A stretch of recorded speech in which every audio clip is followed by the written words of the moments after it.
അസ്സലാമലൈക്കും. ഞാൻ ഇപ്പോൾ ഉച്ച ഏകദേശം 2:30-2:45 ആയിക്കണം. അപ്പോൾ തമ്മീസ് എന്ന് പറഞ്ഞിട്ട് അറേബ്യനിൽ ഇവിടെ സൗദിയിലുള്ള ഒരു മെയിൻ ഡിഷ് ഉണ്ട്.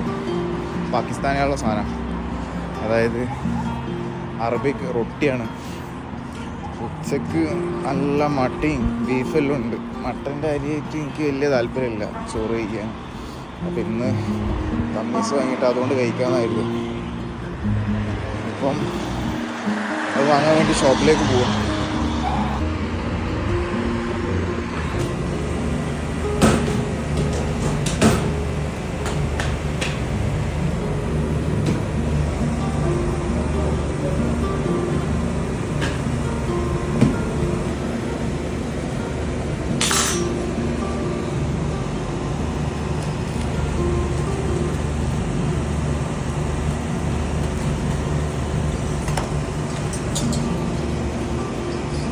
സാധനം കിട്ടി, അതിങ്ങനെ കട്ട് ചെയ്ത് കവറിലേക്ക് പോവുകയാണ്.